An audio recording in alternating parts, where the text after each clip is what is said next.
some late night music before your Kin 225 lecture starts, just for your entertainment.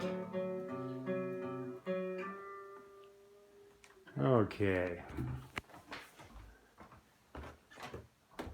So let's get to your lecture today for March 25th.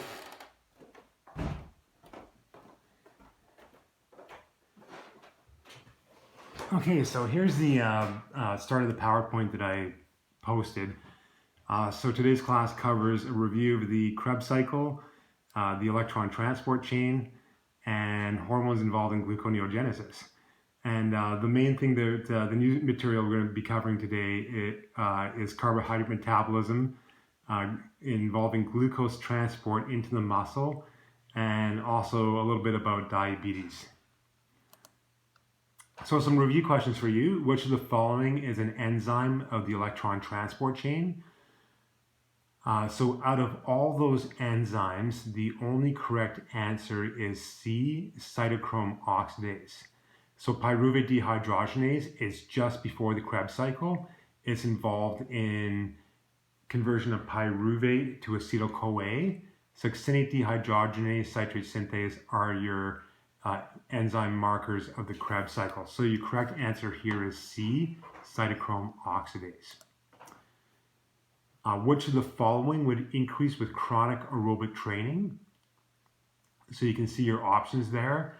The correct answer to this question is E, all of the above. So the key here is that all of these enzymes are located in the mitochondria, and with aerobic training, you get an upregulation of any of the mitochondrial enzymes. I think this is the last multiple choice question I have for you here. Which of the following is an enzyme of the Krebs cycle and is involved in a metabolic reaction where hydrogen is exchanged from one compound to another? So the correct answer here would be B. So both B and D are enzymes of the Krebs cycle, but as you can see by the name of the enzyme succinate dehydrogenase, it's involved in an exchange of hydrogen from one molecule to another. So succinate dehydrogenase is involved in one of the steps in the Krebs cycle where NADH is formed.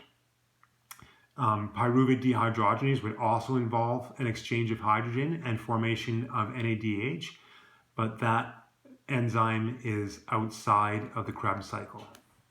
So your correct answer here is B, succinate dehydrogenase. This is a matching review I have for hormones that we covered last day. So the hormones include insulin, glucagon, epinephrine, cortisol on your right, and I've got some of their actions on the left-hand side. And I'm going to go to this paper that I printed out.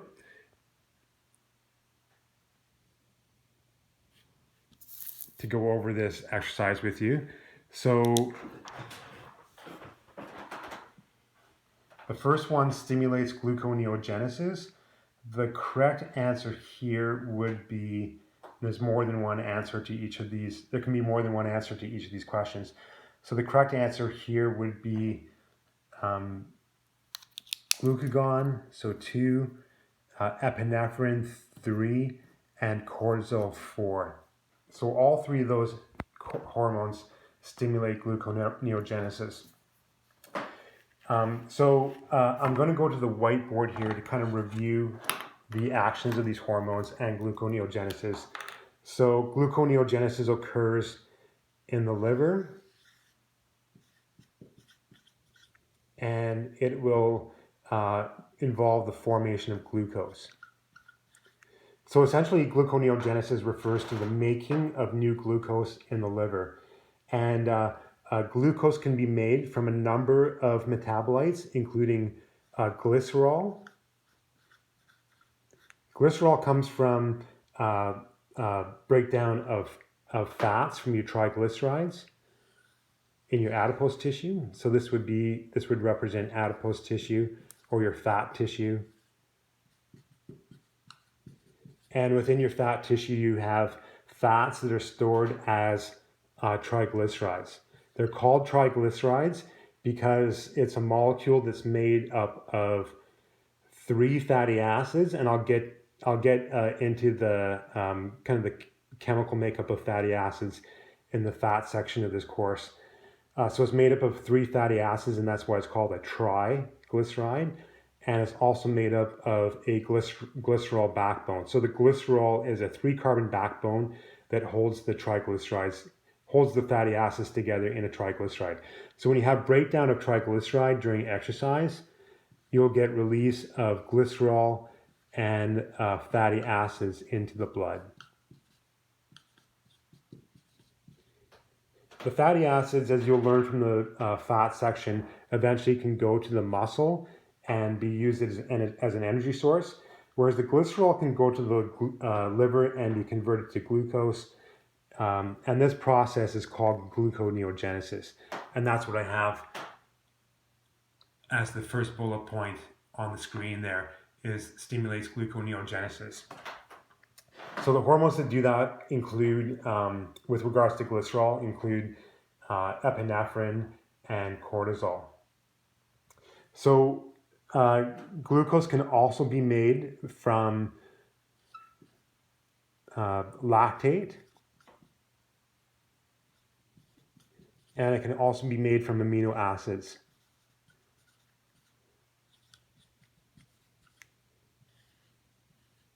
So both the lactate and amino acids would come from muscle. So I'm going to draw sort of a muscle here.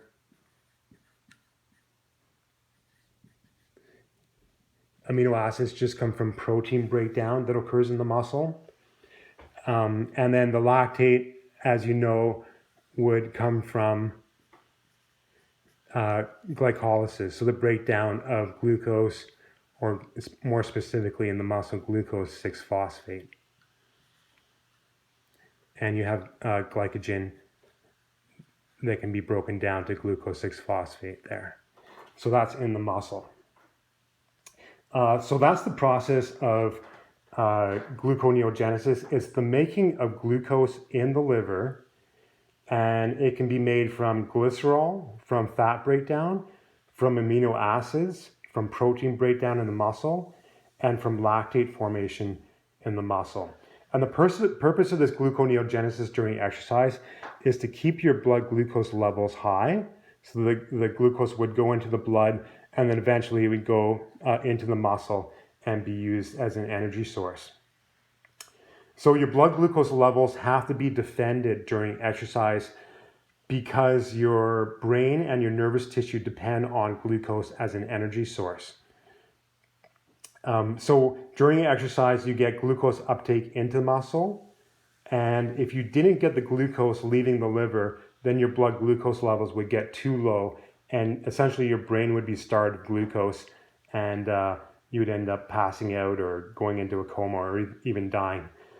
So during exercise, you make new glucose in the liver, and then it goes into the blood to maintain your blood glucose levels, because at the same time, your muscle is taking up glucose during exercise. So I'm going to go back to the questions here, and I've got them on the sheet of paper. So the next one is stimulates protein synthesis, and the correct answer here would be insulin. So insulin is a hormone that packs things away into tissues, and it packs amino acids away into muscle tissue, and that would stimulate protein synthesis in the muscle. The next one stimulates glycogenolysis, and this is something that I haven't covered in the course yet, but the correct answer here would be 3, would be epinephrine. So glycogenolysis involves breakdown of glycogen. You can get breakdown of glycogen in the muscle. You can also get breakdown of glycogen in the liver. And this breakdown of glycogen in the muscle and liver would occur during exercise. So during exercise, you release epinephrine. The epinephrine stimulates the breakdown of glycogen in the muscle. That can give you energy through glycogenolysis and glycolysis. And then in the liver, it allows you to, again, form glucose which can go into the blood and replenish your blood glucose levels.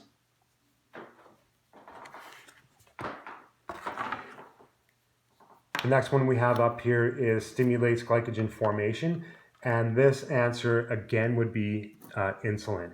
So again, insulin packs things away. So it can pack away amino acids as protein in muscle tissue, and can also pack away glycogen into liver and into muscle. Stimulates breakdown of fat. The correct answers here would be epinephrine, so 3, and also cortisol. So again, these are gluconeogenic hormones. They allow breakdown of fat. So you can see that happening here in the adipose tissue, and that would allow glycerol to be taken up by the liver to form glucose. Stimulates muscle breakdown. The correct answer here would be cortisol. So again, it's a hormone that's released during exercise, especially extremes of exercise or if you're under a lot of stress. And that would involve the formation of amino acids from the breakdown of protein in muscle. So cortisol would correspond to this action here. And again, it can stimulate gluconeogenesis from these amino acids. And the last one we have here is stimulates fat uptake into adipose tissue. So again, this would be insulin. So insulin packs away fats in the adipose tissue, packs away amino acids into muscle, and packs away glucose as glycogen in your muscle and in your liver.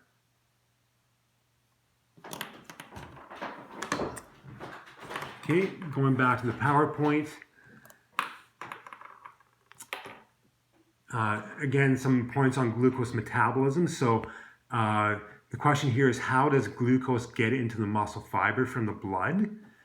So it can't just passively go through the muscle fiber membrane. The transport of glucose into muscle involves proteins that are conveniently called glucose transport proteins. And there's different isoforms of glucose transport proteins, so they're just given different numbers. And the main glucose transport protein in muscle is GLUT4. So the GLUT just stands for glucose transport protein, and the 4 is just the isoform that's found in muscle. So these GLUT4 transporters, they're located inside the muscle, and in response to exercise, they actually migrate from inside the muscle to the muscle fiber membrane to allow glucose to come inside the muscle. So this schematic over the next few slides shows this process. So within the muscle, you have these glucose transport proteins inside the muscle. They must get to the muscle fiber membrane for glucose to get inside the muscle. So this is muscle in a relaxed state. You can see there's some glucose in the blood, and those glucose transport proteins are located inside the muscle. When muscle is exercised, so when you have muscle contraction, that stimulates a pool of these glucose transport proteins to go to the muscle fiber membrane. Now, I want you to keep in mind that you only get a certain pool of glucose transport proteins that go to the muscle fiber membrane. So this pool stays inside the muscle and does not go to the membrane in response to exercise. So in response to exercise, you get some of these glucose transport proteins that go to the membrane, and that allows glucose to get into the muscle. And then the glucose can be broken down through glycolysis, and you can get energy from the breakdown of the glucose. So the next couple of slides, I'll go over what causes this other pool of glucose transport proteins to go to the membrane. So they're responsive to a different type of stimulus, so different from exercise. So to lead you into the answer to what stimulates those glucose transport proteins to go to the membrane, I've got this question. So what hormone that usually allows uptake of glucose into skeletal muscle is lacking in type 1 diabetics? And the answer here is insulin. So insulin is normally produced in your pancreas, and your pancreas releases insulin in response to high glucose levels. So usually your insulin levels get higher after you eat a meal, and the insulin helps to get glucose into your skeletal muscle. So it's a hormone that's lacking in type 1 diabetics. So type 1 diabetics have to usually take insulin from an external source. So they usually have to take insulin injections throughout the day. If a type 1 diabetic did not take insulin injections, then essentially their muscles would end up starving, and untreated type 1 diabetics would lose all their muscle mass, and they would eventually die from extreme atrophy of their muscles. So again, this schematic shows what happens with regards to insulin. So insulin is released from the pancreas after a meal, and it's released from the pancreas in response to high blood glucose levels.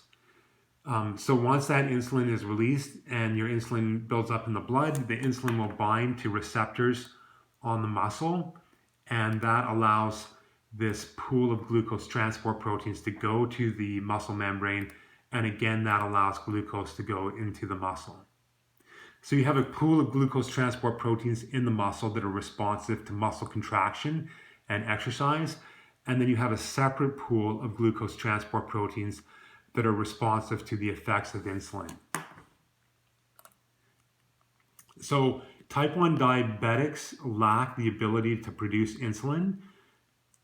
Type 2 diabetes is a little bit different. So type 2 diabetes usually occurs in people that are obese and inactive. It can also occur in non-obese individuals, but mostly in obese individuals. And in this condition, insulin is initially still produced in early stages of the disease. So it comes from lack of exercise, overeating. So you have chronically high blood glucose levels in this condition. What happens is that insulin sensitivity at the muscle is reduced. And so the insulin is no longer effective on muscle. The glucose can't get into the muscle, and blood glucose levels build up. If the blood glucose levels continue to build up, the pancreas is stimulated to release more and more insulin. And so you end up having a very high blood glucose and high insulin level at rest. And then after a while, the pancreas becomes overstressed and it stops producing insulin. So later in the disease, your insulin production actually decreases because the pancreas is overworked. So people that have had type 2 diabetes for a long time, they might stop producing insulin, and they will also require insulin injections. And type 2 diabetes can largely be reversed with exercise training. So one of the ways that exercise training helps to alleviate type 2 diabetes is that your glucose transport protein levels in your muscle increase with exercise training. So this will help glucose to get into the muscle and help prevention or alleviation of type 2 diabetes. Now, the key here is that GLUT4 levels, the low levels of GLUT4 in the muscle are not the cause of type 2 diabetes, but you can alleviate type 2 diabetes by increasing your GLUT4 levels through physical activity. The question I have here is, this is a non-obese population. What population might have very low GLUT4 levels in the muscle due to extreme inactivity? So physical activity will increase GLUT4 levels in muscle. If your muscles are very inactive, your GLUT4 levels will decrease. So, a population that might be susceptible to low GLUT4 levels and then development of type 2 diabetes because of inactivity are people that have had spinal cord injuries and have paralyzed muscle. So paralyzed muscle obviously is very inactive, and people with paralyzed muscles are at increased risk of developing type 2 diabetes. And that's because of the muscle atrophy and because of the reduction in GLUT4 levels in the muscle. So with spinal cord injury, a number of exercise devices have been developed to allow someone with paralyzed muscles to still exercise, for example, their leg muscles. So I've got a video here of one of these devices.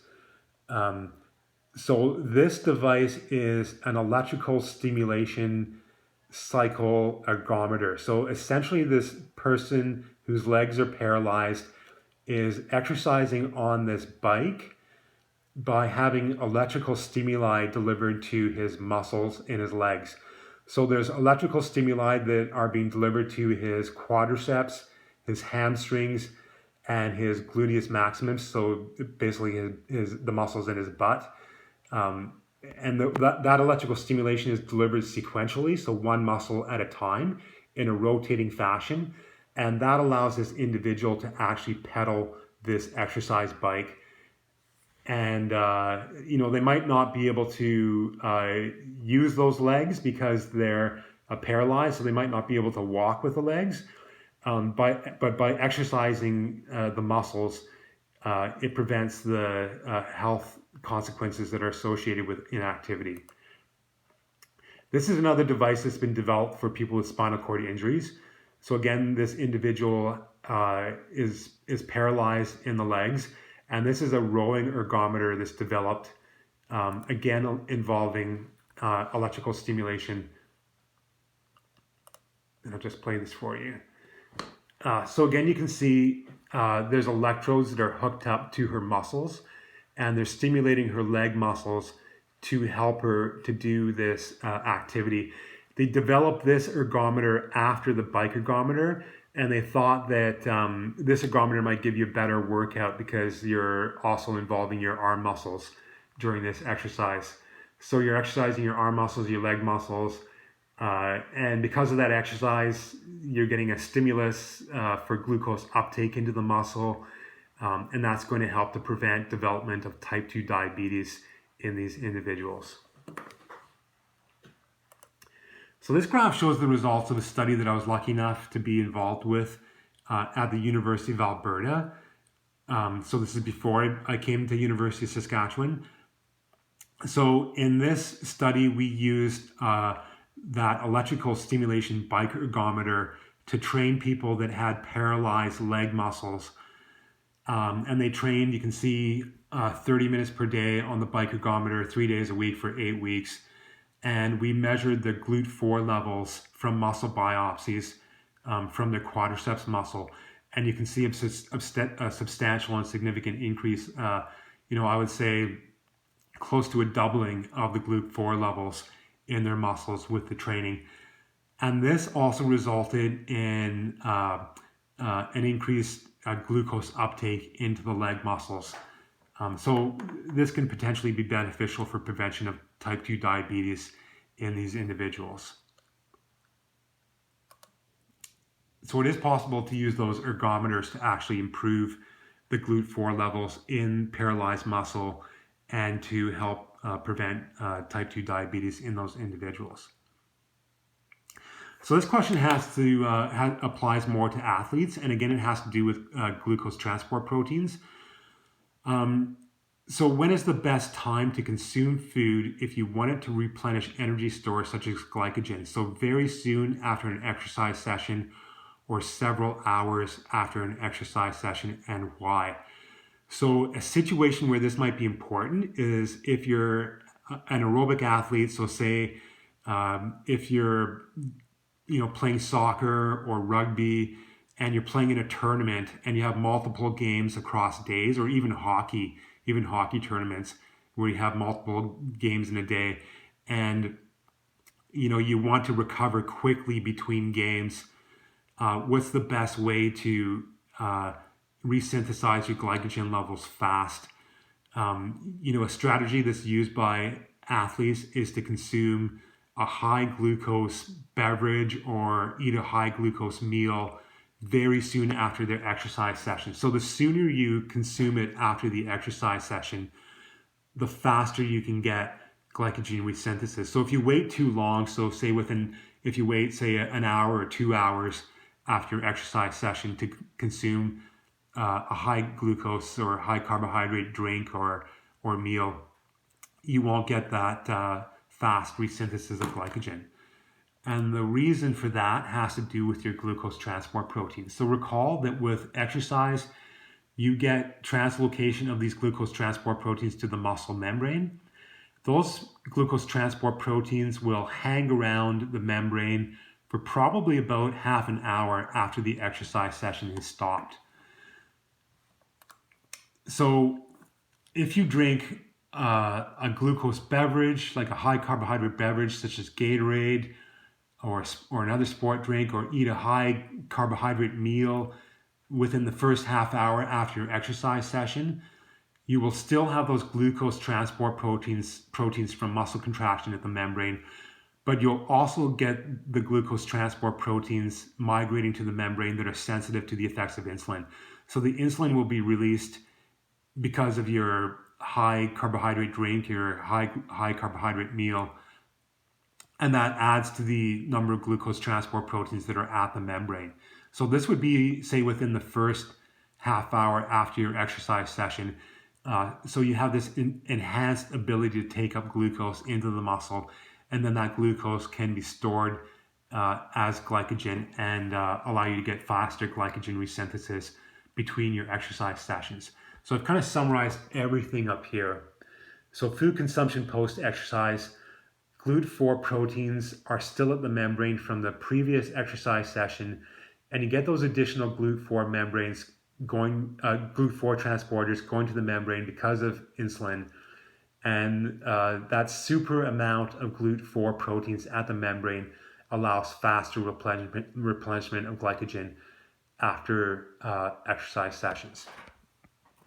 So that'll give you greater energy stores for your next aerobic session. So again, this is important in situations where you're involved in a tournament where you're playing multiple games, so soccer games, rugby games, or hockey games within the same day. And that's pretty much it for today's lecture.